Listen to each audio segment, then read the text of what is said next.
In this presentation, I want to take you through one of the primary source readings that you're assigned, and I'll be setting the discussion section after I post it in a few minutes. So this is the Tabari reading. It's labeled as a PDF as Tabari in the Sakifa for today, Thursday.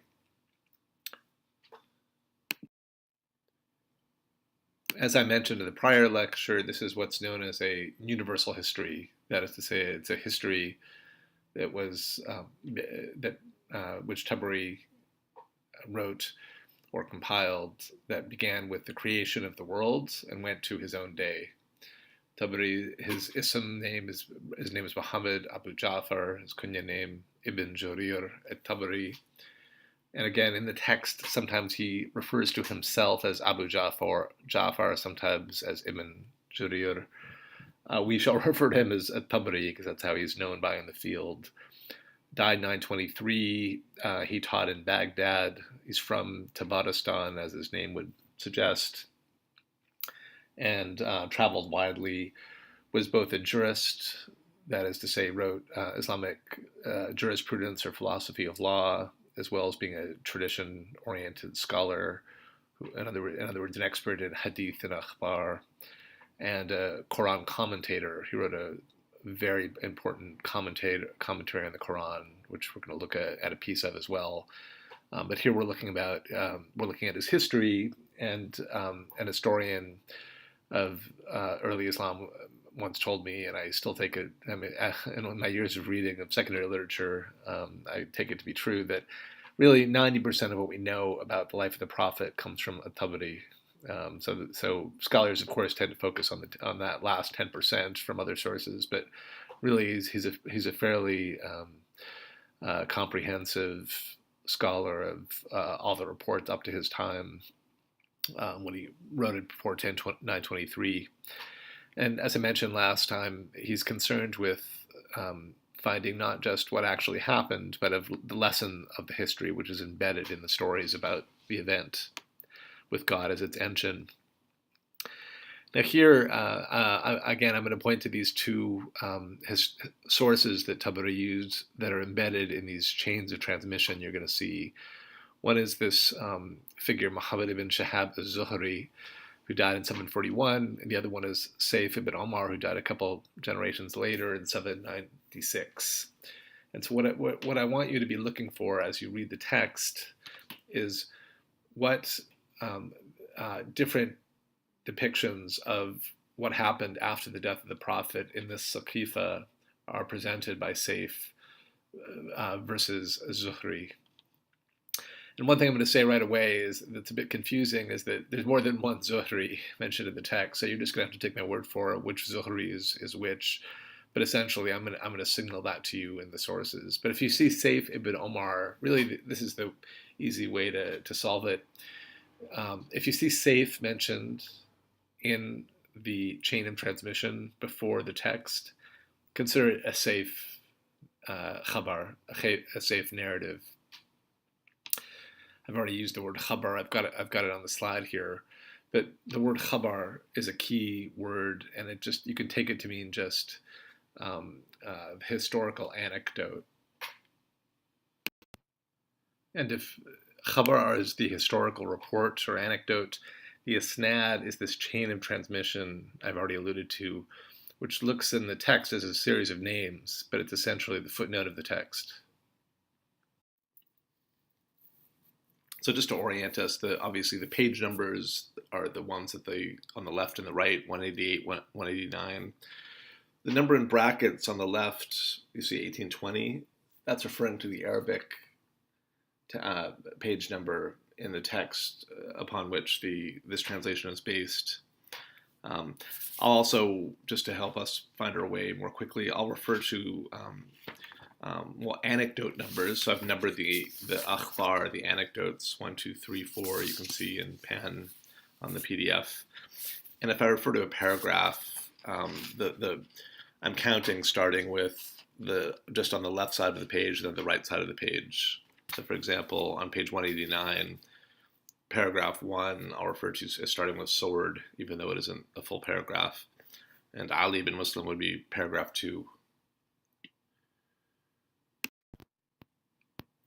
Okay, let's look first of all at the anecdote, the Khabar, labeled number one, an account of the Saqifa. Saqifa being the name of the tent in which the companions met after the death of the Prophet. So the first thing you see is this list of names separated by a dash, right? So you've got Ali ibn Muslim, dash Abad ibn Abad, dash Abad ibn Rashid, dash Az-Zuhri, dash Ubaidullah ibn Abdullah ibn Utbah, dash ibn Abbas, colon. So the editor of this translation has used these dashes as a shorthand for who heard it from. So the way to read this is Ali ibn Muslim heard it from Abad ibn Abad, who heard it from Abad ibn Rashid, who heard it from Az-Zuhri, etc. And this is just to cut out extra words. So the point is, this is the chain of transmission. It's effectively the footnote for where the author at Tabari, the compiler of this history, is getting the source. And the technical term for this is the isnad. The isnad. So the isnad is this chain of transmission. Following the isnad, one gets what is called the khabar, Khabar, the khabar. And the khabar means report, and it's the actual tradition, the historical tradition that's being transmitted. So, so obviously, these names are there for a reason. They're effectively, of course, as the kind of footnote authenticating the khabar. But then there's a question of what does it mean for you, and really for us, there are a couple of names that are going to be important that I want you to note their presence or absence. One of them is this figure who's the, let's see, 1, 2, 3, fourth on the chain, Az-Zuhri. So this is an 8th century historian, and the reason he's important for us is that historians are fairly certain that this was actually a book. You know, he's the author of it, in other words, a written compilation that Tabari drew from. And so, in a certain way, and like Tabari, he's creating a certain vision of early Islamic history that's going to be important for Tabari, and it's one of the visions. And the other name that's important on these chains of transmission, you can see in anecdote number 3 and 4, if you turn to page 195, this Saif ibn Omar. So this is an alternative. He also apparently had a book and was very influential. So these two in particular, when you see them, I've underlined them sometimes, but I've not in every case. I'm going to be asking you about effectively their different visions of early Islamic history, because what we're really getting here are different accounts of what happened, which can't all be rectified. So one of the questions I'm going to ask you is, what are these different accounts, just on a very basic level? How does Saif view the events versus how does Zuhri and others view the events?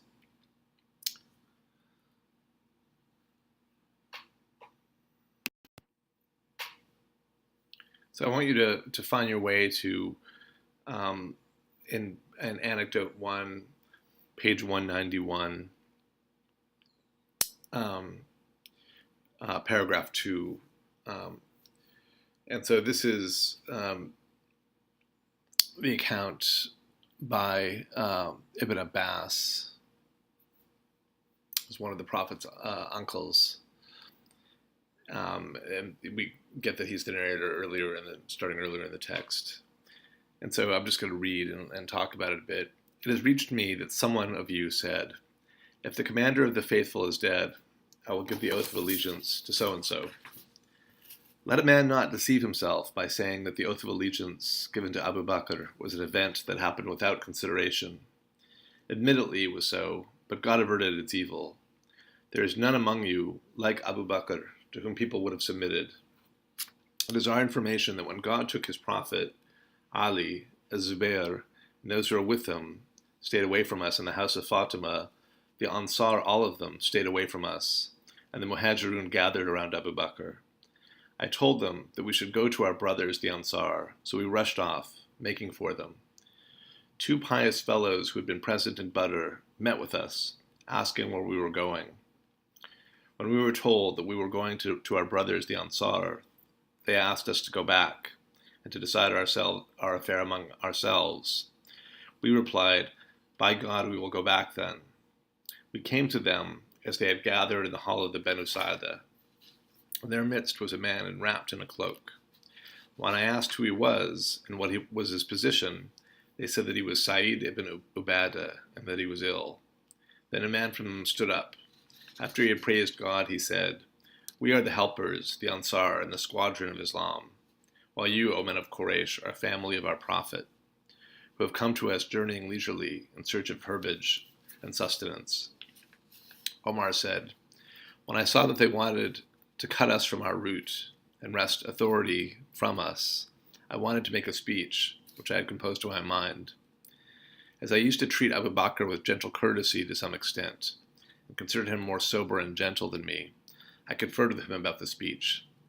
When I wanted to speak, he said gently, so I did not like to disobey him. He stood up, praised God, extolled him, and did not leave anything from his speech, which I myself had composed to my own mind if I had spoken, but that he expressed it in a better way than I would have done. He said, 'Now then, O men of the Ansar, you deserve all the fine qualities that you have mentioned about yourselves, but the Arabs will not recognize this authority except in this clan of Quraysh, for they represent the best in lineage and standing. I am pleased to offer you one of these two men. Render your oath of allegiance to any one of them you like.' Thus saying, he took hold of my hand and that of Abu Ubaidah ibn al-Jarrah.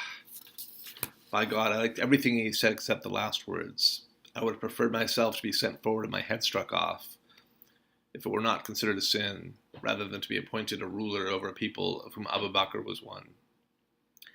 After Abu Bakr had finished his speech, a man from the Ansar stood up, saying, "I am their much-rubbed little rubbing post, and their little palm tree loaded with fruit.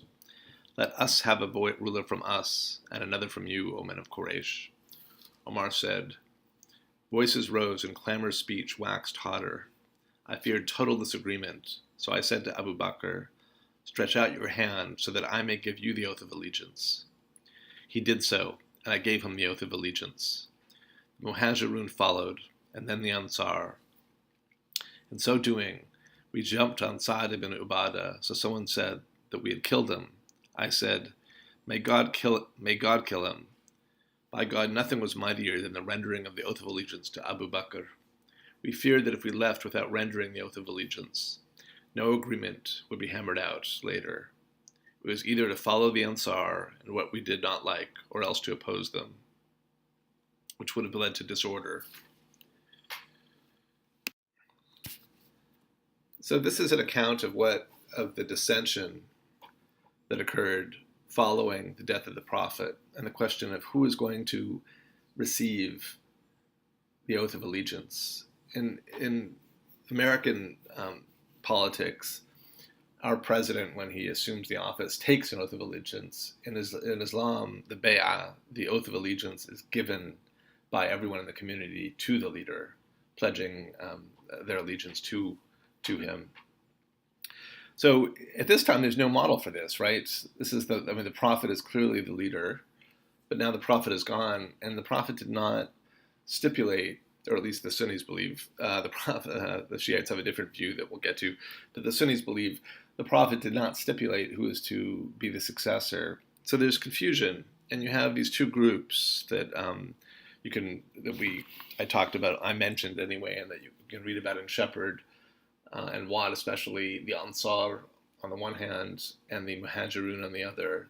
The Muhajirun are the original converts from Quraysh that made the emigration to Medina with the Prophet, and the Ansar are those who joined him who were already in Medina.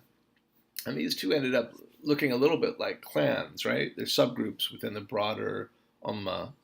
And so the question is, are they going to have, first of all, should the leader come from one or the other? Should the clans go their separate ways? Are they going to be one ummah, one community? And obviously, in this anecdote, on this account, it's Abu Bakr who is given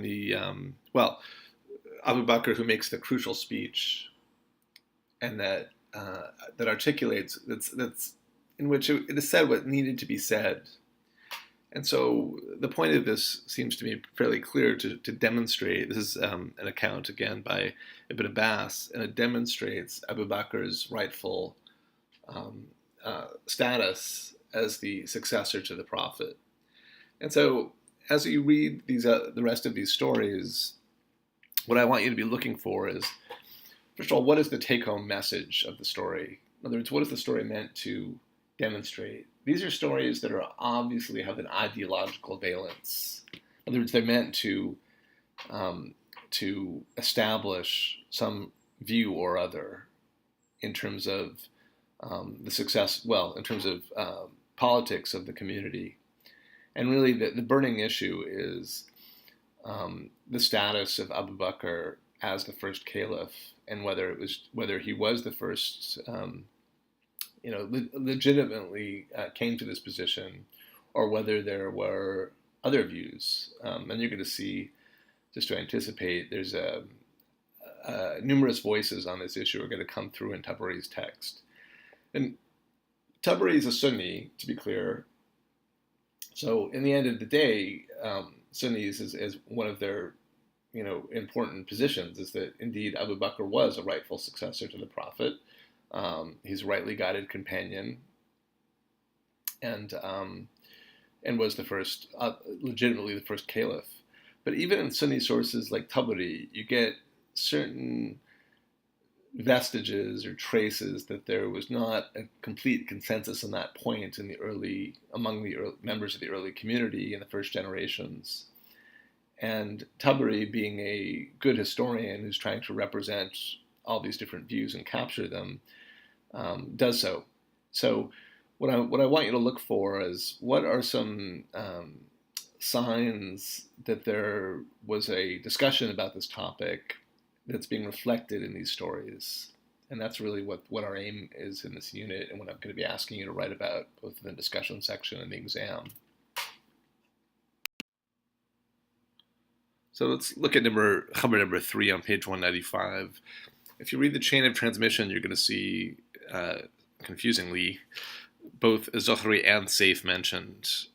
However, the Zuhri is not it's not our Zuhri, so just take this as a Saif Ibn Omar anecdote. So if Saif is mentioned in the Isnad, just take it as a story by Saif Ibn Omar. And so the Khabar is, were you present at the time of the Messenger of God's death? And this is being narrated by Sa'id ibn Zayd. And he replied, yes, he replied. Amr asked, when was the oath of allegiance given to Abu Bakr? The very day the Messenger of God died, he replied. People dislike to be left even part of the day without being organized into a community, Jama'ah. Amr asked, did anyone oppose him?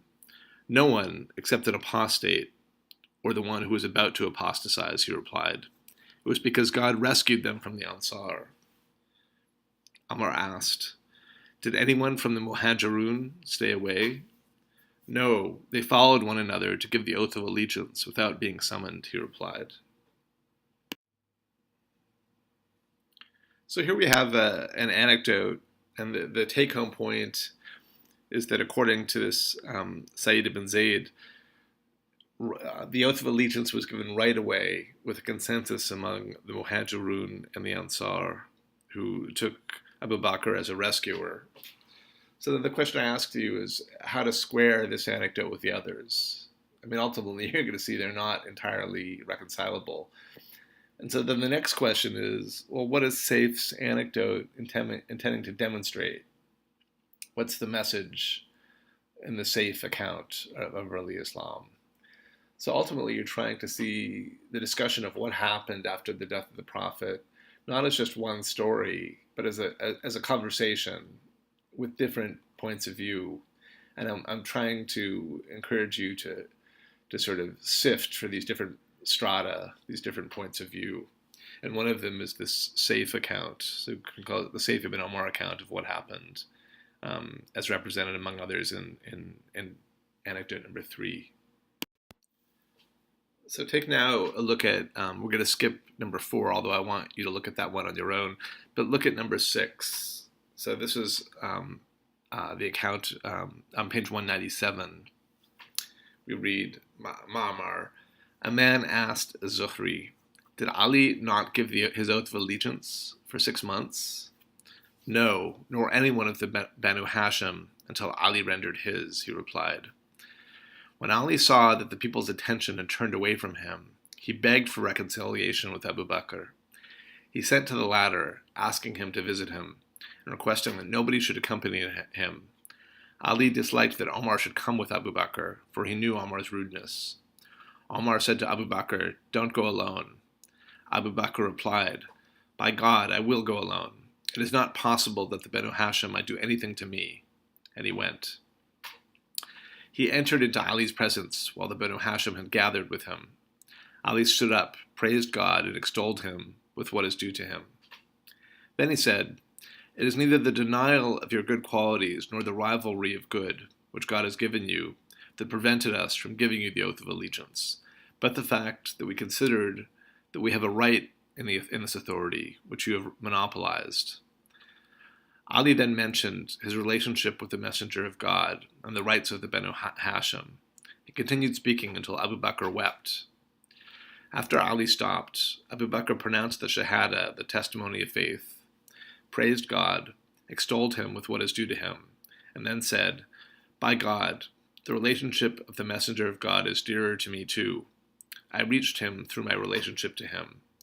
By God, I did not fall short of doing what was requisite with regard to this property, i.e. the Prophet's inheritance, which became a dispute between you and me, except for good. I had heard the Messenger of God saying, our Prophet's property, our property cannot be inherited, and whatever we have behind is alms. The family of Muhammad will eat from it. God forbid that I should recall a thing which the Messenger of God did without doing it, God willing. Ali said that he would render the oath of allegiance that evening. After Abu Bakr had prayed the noon prayers, he approached the people and excused Ali with his apology. Ali stood up, lauded the right of Abu Bakr by mentioning his fine qualities and his precedence, and went to him, giving the oath of allegiance. The people came to Ali, saying that he had done the right thing. Aisha said, the people got close to Ali when he came close to what was right, i.e. in rendering the oath of allegiance to Abu Bakr. So here again, we have a anecdote, this one narrated by Ma'amar on the authority of Zuhri.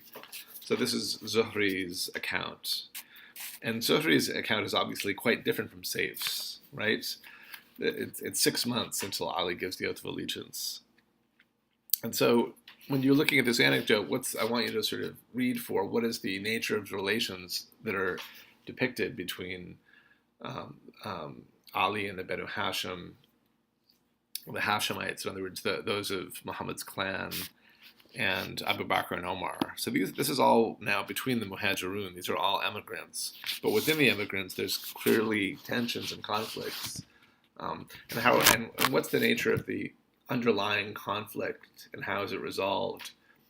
That's one question. So that's just on the level of what's the basic story. And then there's the meta interpretive question: is what is this story intending to demonstrate about Abu Bakr and Ali and the nature of the oath of allegiance and how it was given, and what does it say about the legitimacy of Abu Bakr vis-a-vis Ali? So this is the kind. I'm giving you a few examples here in my walking you through a little bit, but I want you to do this with as many of these anecdotes as you can, and focusing on the ones I asked you to in particular, because so you're looking for, and both for the discussion question and the exam, I'm going to be asking you to basically do some very close reading of these sources to try to understand some of these early conversations taking place over the first 6-7 generations of the Muslim community about the succession of the prophet.